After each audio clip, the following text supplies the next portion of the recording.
Bapak Ibu. Nah, jadi di sini karena fraud lah gitu ya, yang dibahas masalah kas ini gitu ya, maka bicara fraud, definisi fraud itu adalah dishonest act ya, artinya suatu tindakan tidak jujur gitu ya dari seorang pegawai ya kan, di mana akan menghasilkan ya keuntungan secara personal dari seorang pegawai tersebut dan menimbulkan biaya gitu kan yang diakibatkan oleh pegawai tersebut. Nah, itulah yang dikatakan dengan fraud ya. Artinya itu adalah disconnect act gitu ya. Kenapa terjadinya fraud? Ya, fraud itu disebabkan karena 3 dimensi, yaitu dimensi tekanan, ya dimensi rasionalisasi dan dimensi kesempatan. Nah, jadi 3 variabel inilah penyebab terjadinya fraud ya. Apabila orang sedang mengalami tekanan, maka berpotensi melakukan fraud ya. Apabila orang bertindak rasionalisasi, gitu ya, maka berpotensi melakukan fraud. Artinya tindakan yang dianggap wajar ya, dianggap sah, ya padahal tidak. Itu namanya rationalization.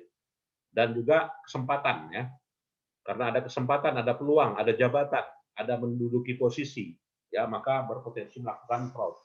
Dan ini dimensinya adalah dimensi menurut Donald Kissey, ya seorang ahli psikologi Amerika tahun 52 itu menerbitkan jurnal tulisan gitu ya, yang dikatakan dengan fraud triangle. Nah, jadi fraud triangle ini hasil dari riset ya, yang menyatakan fraud itu dimensinya 3. Nanti berkembang lagi nih, ya kan? Ada namanya fraud diamond. Nah, jadi ada 4. Nah, ada 4. Tapi IFRS mengakuinya 3 ya. Jadi inilah dikatakan dengan dimensi fraud. Nah, bicara fraud dampaknya terhadap kas, maka dalam hal ini perlu pengendalian internal. Nah, jadi pengendalian internal itu tujuannya untuk apa sih? Ya, tujuan pengendalian internal pertama melindungi aset perusahaan, safeguard aset. Yang kedua adalah mendukung keakuratan dan keandalan catatan akuntansi. Yang ketiga adalah meningkatkan efisiensi. Dan yang keempat adalah bahwasanya semuanya berjalan sesuai dengan aturan dan regulasi. Nah, itulah tujuan dari pengendalian internal control. Kalau nggak ada internal control, maka aset-aset nggak dijamin. Ya, aset-aset tidak terlindungi, Bapak Ibu ya. Maka dalam hal ini dimensi pengendalian terhadap kas, ya, dimensi pengendalian komponen terhadap pengendalian internal control meliputi dimensi apa? Pertama adalah kendalikan lingkungan, control environment. Jadi apabila lingkungan sudah dikendalikan, maka mendukung internal control ya. Risk assessment, penilaian risiko. Apabila risiko sudah dikenali, diidentifikasi dan dikendalikan, maka mendukung pengendalian internal. Yang ketiga adalah kontrol aktivitas. Ya, aktivitas itu dikendalikan maka mendukung pengendalian internal. Informasi dan komunikasi, semakin dapat informasi dan juga sering berkomunikasi maka dapat mengendalikan, ya dapat melakukan penerapan internal control. Dan juga monitoring, ya semakin sering melakukan memonitor maka mendukung pengendalian internal. Maka dikatakan dengan 5 primary component of internal control. Nah, prinsip pengendalian internal meliputi yang pertama adalah membuat pusat pertanggungjawaban. Jadi membuat pusat pertanggungjawaban itu adalah sebuah pengendalian di mana setiap orang punya tanggung jawab dan tugas. Nah, jadi kalau misalkan setiap orang itu tidak jelas tanggung jawabnya dan tidak jelas tugasnya, maka tidak ada yang namanya pertanggungjawaban. Ya. Jadi pertanggungjawaban itu apabila ada orang yang menduduki posisi, yang menduduki tugas, dan bertanggung jawab apa yang dilakukannya. Yang kedua, prinsip pengendalian adalah pemisahan fungsi, pemisahan jabatan, di mana masing-masing individu itu punya tanggung jawab yang berbeda dalam setiap aktivitas yang berbeda. Dan pertanggungjawaban itu dipisahkan antara satu dengan yang lainnya. Dipisahkan antara yang mengelola aset ya dengan yang dalam hal ini mencatatnya. Nah, itu salah satunya. Prinsip pengendalian yang lainnya adalah dokumentasi prosedur. Apabila prosedur dokumentasi ini tidak dilakukan berupa ya penomoran dokumen ya bernomor urut, bernomor seri, maka internal control tidak diterapkan. Apabila pre-number dokumen ini diterapkan, maka dapat melakukan pengendalian internal. Jadi prosedur dokumentasi. Kemudian prosedur pengendalian lainnya adalah pengendalian fisik, meliputi pengendalian fisik monitor dalam bentuk CCTV, ya dalam bentuk kotak besi, safebox, dalam bentuk waktu jam kerja dibatasi, ya jam 8 pagi, jam 4 sore, time clock, gitu ya. Kemudian juga dibuat kunci gudang. Kemudian juga dibuat akses komputer, fingerprint. Orang yang masuk itu harus scan tangan. Sistem alarm. Nah, jadi inilah pengendalian fisik. Apabila pengendalian fisik ini kuat, maka internal control kuat. Kemudian pengendalian internal yang lain adalah independent internal verification, saling verifikasi antara yang mencatat, yang menerima, dan juga yang mengawasi. Apabila terjadi saling pengecekan, maka disebut dengan saling mengecek secara independen. Nah, itu. Kemudian prinsip yang ketujuh, pengendalian internal adalah mengendalikan sumber daya manusia. Jadi, faktor SDM perlu dikendalikan. Bagaimana bentuk pengendalian terhadap faktor SDM? Rotasi. Rotasi jabatan, ya rotasi tugas, rotasi lokasi, pindah lokasi, pindah kota, pindah kedudukan, promosi jabatan, saling change. Ya, itu salah satu bentuk pengendalian. Dan juga mengendalikan background, latar belakang seseorang. Jadi seseorang yang dalam hal ini berpoya-poya, pegawai yang cenderung bermewah-mewah, maka pengendalian internalnya, dampaknya terhadap pengendalian internal akan besar. Maka seorang pegawai itu harus dikontrol. Dikontrol meliputi ya kegiatannya dan juga pola hidupnya. Nah itu ya. Jadi ingat Bapak Ibu, ada 7 bentuk pengendalian internal di standar internasional ya. Ya berikutnya, nah keterbatasan pengendalian internal. Nah jadi internal control ini bagus sih, gitu ya. Tapi besar biayanya, ya cost. Ya kenapa dia besar biayanya? Karena tadi kan harus ada pemisahan fungsi. Yang membukukan beda sama yang menerima, yang mengawasi pun berbeda. Artinya harus menyiapkan gaji 3. Kalau yang nggak menerapkan internal control, 1 aja, gitu kan? Besar biayanya. Kemudian human element, ya artinya melibatkan manusia. Ya internal control itu melibatkan manusia. Artinya internal control itu belum bisa dilakukan robot ya. Ya, jadi masih IFRS menganggap human element. Jadi belum bisa dilakukan oleh robot misalnya. Saling ngecek. Tapi bisa aja ya ke depan Bapak Ibu ya. Ke depan bakal ini ya, human element juga makin menipis. Dan juga skala bisnis. Semakin besar skala bisnis, maka semakin terbatas. Ya, semakin kecil pemantauan. Perusahaannya kecil, maka dipantaunya lebih mudah dibanding perusahaan yang besar. Nah, ini ya keterbatasannya.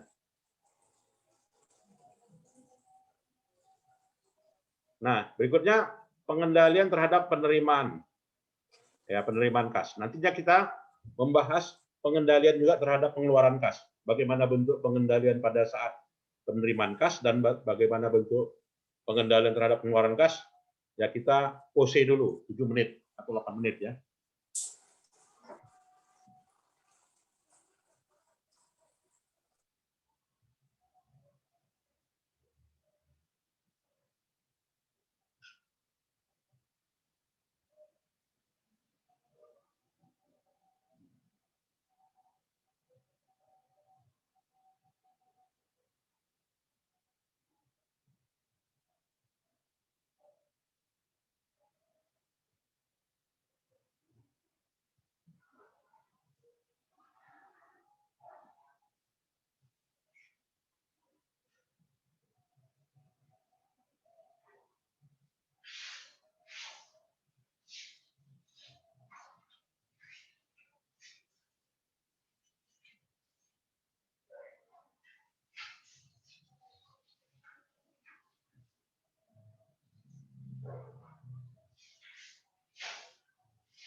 Ya, baiklah Bapak Ibu sekalian, kita lanjutkan kembali. Nah, di sini pengendalian pada saat penerimaan kas. Nah, jadi bagaimana pengendalian terhadap penerimaan kas itu supaya lebih aman? Gitu kan? Artinya perusahaan misalnya akan menerima 1.000 US dollar dalam kurun waktu 3 bulan. Lantas bagaimana sih ya penerimaan 3.000 dolar itu bisa memang dapat 3.000, nggak hilang, tidak 2.500, tidak 1.800, tapi 3.000. Maka pengendaliannya harus ada. Jadi pengendaliannya merupakan ada dibuat orang yang bertanggung jawab ya, menghandle itu. Penanggung jawabnya ada satu. Yang kedua, pemisahan fungsi. Different individual, orang yang berbeda, yang menerima beda sama yang mencatat, beda yang pegang. Jadi 3 orang aja ini ya. Untuk menerima itu aja harus ada 3 orang dibentuk. Kalau 1 orang tidak akan terjamin. Nah ini ya Bapak Ibu. Kemudian pengendaliannya harus dibuat pengendalian prosedur. Setiap penerimaan itu dasarnya ada surat ya. Kalau artinya kalau dia penerimaan berarti dasarnya apa? Sales order, ada jual kan? Jadi dokumen sales order itu jadi dasar. Dan juga ada cash register yang mencatatnya. Dan ada bukti kirimnya, bukti transfernya, deposit slip. Kemudian juga pengendalian fisik. Untuk menerima kas harus via bank, ya, via transfer bank. Kalau enggak boleh. Nah itu Bapak Ibu ya. Kemudian limit access storage area, dibatasi orang yang berakses. Kemudian ada satu titik terminal saja ya untuk berhubungan, ya, jadi tidak banyak terminal. Nah itu Bapak Ibu. Kemudian bentuk pengendalian lainnya saling mengecek, saling melakukan internal verifikasi. Supervisor itu akan menghitung uang setiap hari. Bendahara akan menerima total yang diterimanya dari yang sudah dihitung dan di-store oleh bendahara. Ya, kemudian juga pengendalian sumber daya manusia juga dilakukan. Nah, ini ya. Di pengendalian internal control yang lama tidak ada, sekarang ada. Yaitu masalah SDM. Nah, di mana orang yang menghandle cash, nah di sini harus ada ya. Kemudian juga background-nya. Ya, jadi dicek latar belakang. Yang biasanya orang yang berhubungan dengan cash itu adalah orang-orang yang jujur-jujur dan orang-orang yang gaya hidupnya biasa-biasa. Nah, jadi itu ya. Jadi kalau orang yang gaya hidupnya udah mewah, lalu megang cash, nah itu dijamin. Artinya dari sisi internal control bakal menjadi ancaman. Nah, jadi memang internal control itu ya setidaknya orangnya yang apa gitu ya, yang punya integritas. Nah, itu ya dengan kata lain. Kemudian juga over the counter receipt. Nah, jadi sini dia pengendalian penerimaan itu meliputi clerk, kasir, supervisor, accounting department. Jadi nggak bisa hanya melibatkan salah satu pihak saja, Bapak Ibu ya. Tidak bisa hanya melibatkan salah satu pihak. Kemudian juga pengendalian penerimaan kas. Jadi di situ harus 2 orang. Ya, 2 orang yang kalau misalnya mendeposit itu tidak bisa 1 orang, 2 orang. Dan juga masing-masing punya paraf dan tanda tangan. Masing-masing punya yang kopian dan punya yang asli. Lembar asli, lembar kopian harus ada tersedia ya. Berikutnya ya, pengendalian terhadap pengeluaran. Nah, bagaimana pengendalian terhadap pengeluaran yang baik? Nah, jadi pengeluaran yang baik itu dengan electronic fund transfer sekarang dibanding dengan cash. Atau orang sekarang bilang yang disebut dengan transaksi non tunai. Ya kan? Transaksi non tunai. Nah, sekarang udah diterapkan di pemerintahan ya kan. Sekarang setiap pengeluaran itu harus via bank. Tidak lagi menggunakan uang tunai ya, yang disebut dengan transaksi non tunai. Bank Indonesia pun juga menganjurkan ya kan bahwasanya semuanya non tunai dan level apa ya, masyarakat umum pun juga sekarang udah mulai gitu kan. Dibuktikan dengan adanya OVO gitu kan.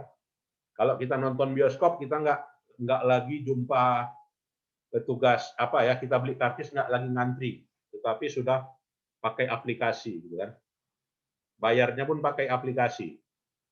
Ya artinya itu bentuk transaksi non tunai ya.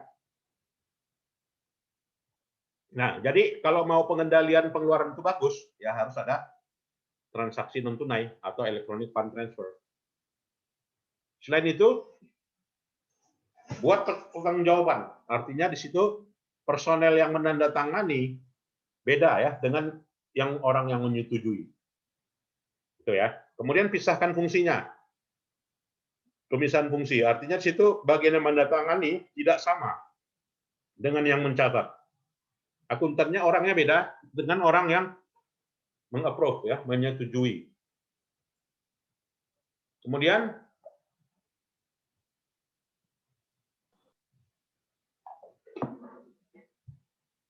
prosedur dokumentasi. Nah, dokumen yang terkait dengan pengeluaran semuanya harus bernomor urut. Jadi nggak bisa apa ya bernomor ganda, apalagi nomor yang lompat-lompat. Nah, jadi harus bernomor urut. Purchase order bernomor urut, sales order bernomor urut ya. Kemudian juga physical control, pembatasan akses ya. Jadi ruang bendahara itu ya bendahara aja boleh masuk, nggak boleh orang lain.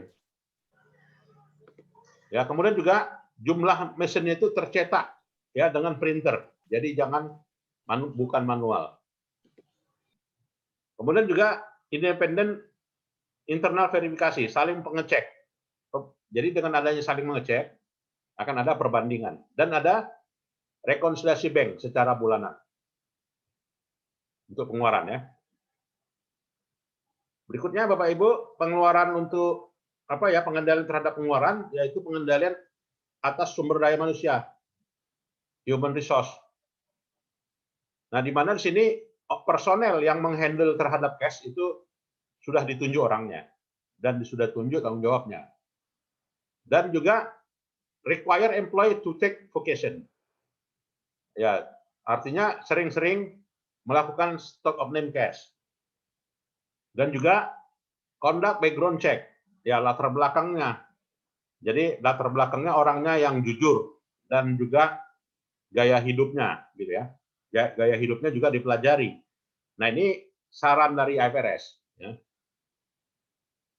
Berikutnya pengeluaran kas juga itu dikendalikan dengan sistem voucher. Ya, apabila perusahaan yang menerapkan sistem voucher, maka pengeluaran kasnya bisa dikendalikan. Apa itu sistem voucher? Di mana sistem voucher itu adalah otorisasi masing-masing dari pengeluaran itu dengan voucher. Jadi dengan adanya voucher, adanya persetujuan individual secara independen untuk seluruh pengeluaran itu. Jadi dicek kelengkapan dan keabsahannya.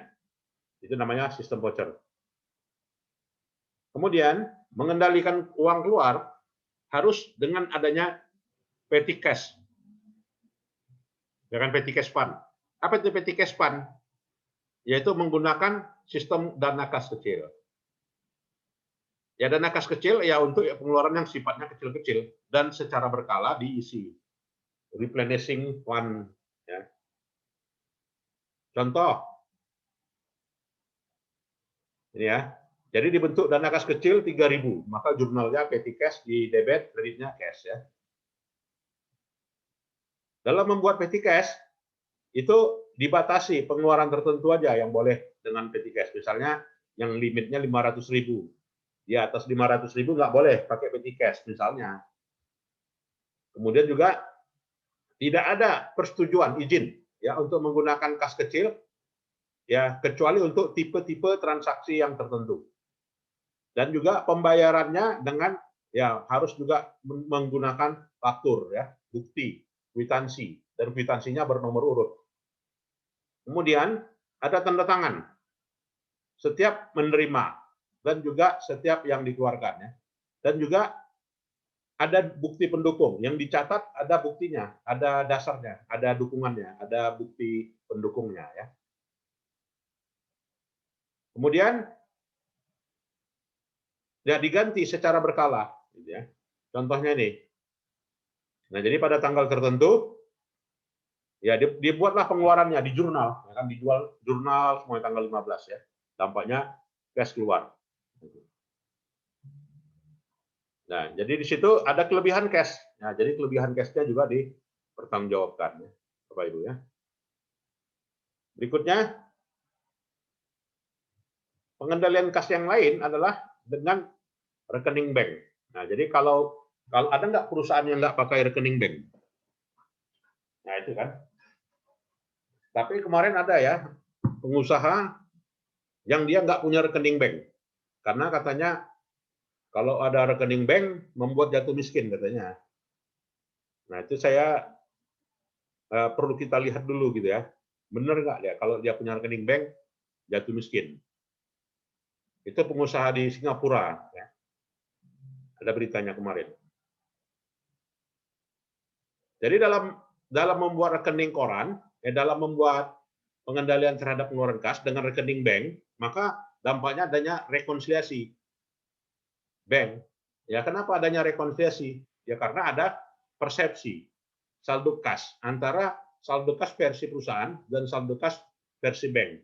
Versi bank punya saldo, perusahaan juga menganggap saldonya menurut perkiraan mereka. Nah, makanya dalam hal ini melahirkan namanya rekonsiliasi bank. Nah, jadi rekonsiliasi bank, dokumen sumbernya apa saja? Ya, salah satunya adalah bukti setoran. Nah, jadi bukti setoran inilah yang berhubungannya. Kemudian apa lagi? Cek. Ya, jadi cek itu juga bukti pendukung dari menyusun rekening koran. Kemudian apa lagi? Bukti-bukti transfer elektronik. Nah, juga mendukung dari yang namanya rekonsiliasi bank. Kemudian apa lagi? Rekening koran.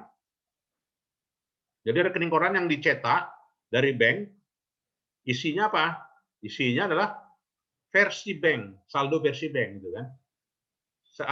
Uang perusahaan yang tersimpan di bank, artinya itu adalah uang kas perusahaan yang ada di bank, belum tentu sama ya dengan anggapan perusahaan saldo atas saldonya yang ada di bank. Makanya harus dicetak namanya rekening koran atau bank statement ya. Isinya apa?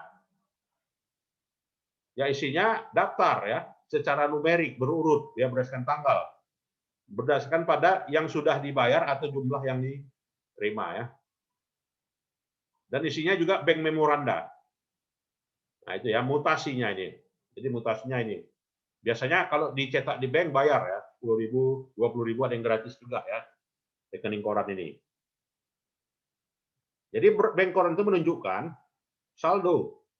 Ya kan, saldo yang sudah dibayar atau juga yang di debit yang mengurangi ya, yang menunjukkan kalau yang di debit itu adalah transaksi-transaksi yang mutasinya letaknya di debit itu mengurangi. Dan juga adanya transfer-transfer yang harus dibayar itu juga mengurangi saldo rekening ya. Nah, sedangkan yang menambah itu cirinya adalah transaksi yang berupa adanya setoran ya.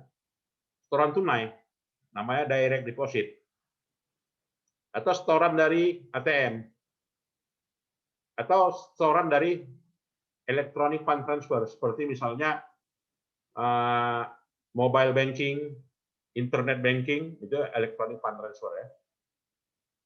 Kemudian juga rekening koran itu, bank statement itu isinya debit memorandum, mengurangi saldo bank. Ya, saldo perusahaan itu berkurang itu.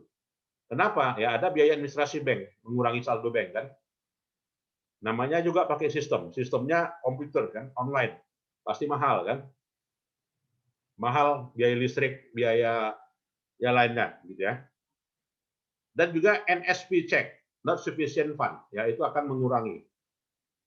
Kemudian kredit memorandum menambah ya, menerima saldo setoran piutang dan juga menerima bunga ya. Dan juga transaksi-transaksi hariannya. Itu ya, Bapak Ibu.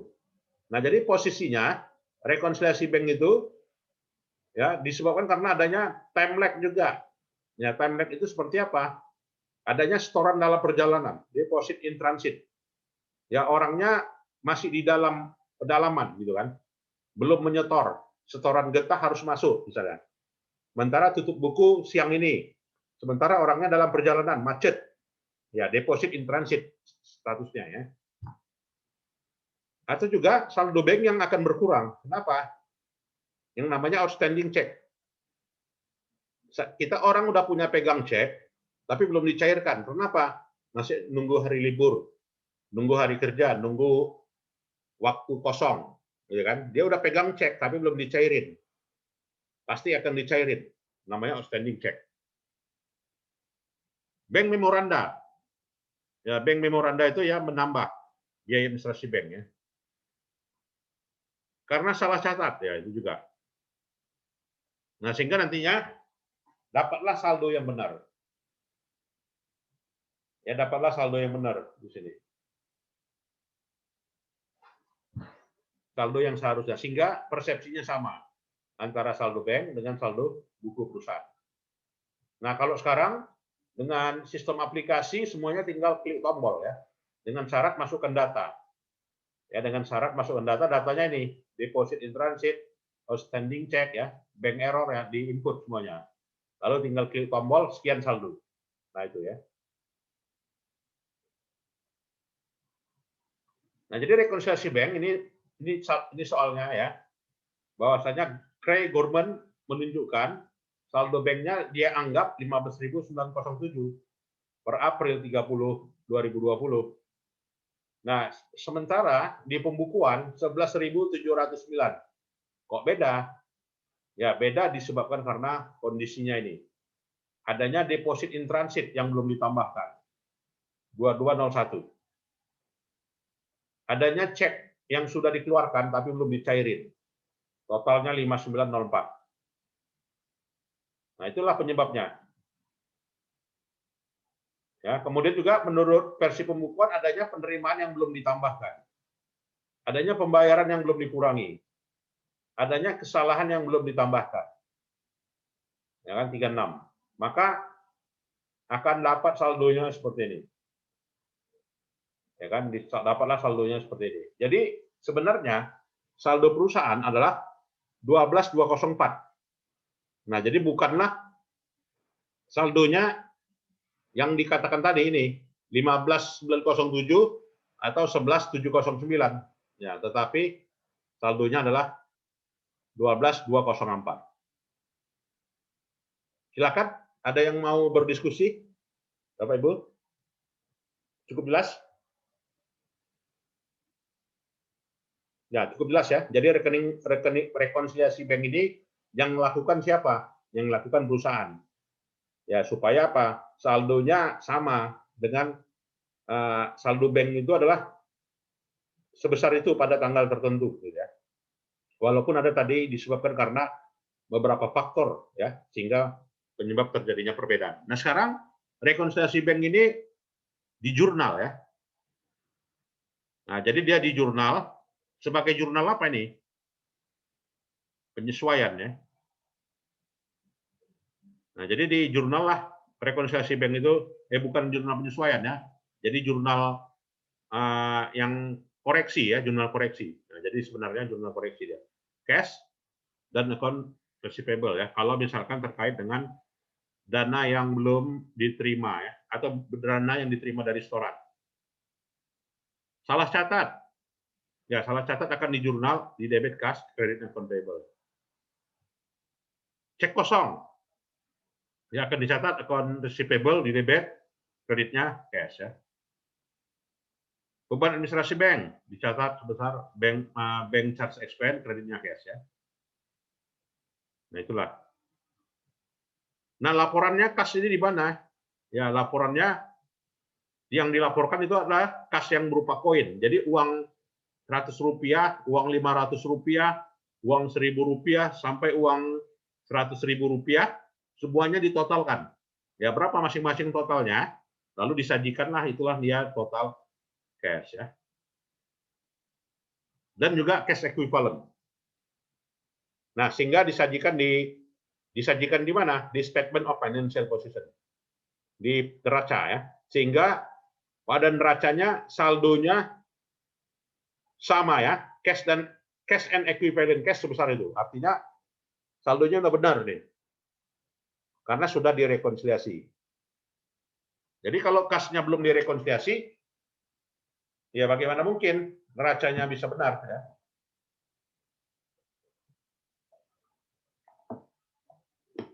Ya, silakan Bapak Ibu kalau ada yang mau diskusi.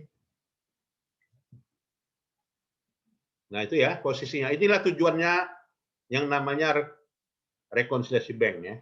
Supaya saldo kas di neracanya benar, sahih, absah gitu kan. Valid, akurat. Nah, itu. Oke. Nah, jadi perbandingan prosedur akuntansi untuk fraud internal control menurut GAAP dan IFRS. Nah, jadi di sini itu tadi ya, fraud triangle itulah sebagai suatu bentuk yang akan terjadi ya pada perusahaan manapun, gitu kan? Jadi mau perusahaan manapun itu fraud itu nggak akan bisa hilang. Fraud itu selalu mengancam ya. Ini apa ya? Ini menurut IFRS, gitu ya, harus diwanti-wanti, harus dikendalikan, gitu ya. Bagaimana cara mengendalikannya? Ya cara mengendalikannya dengan harus menerapkan seperangkat pengendalian internal, Bapak Ibu ya.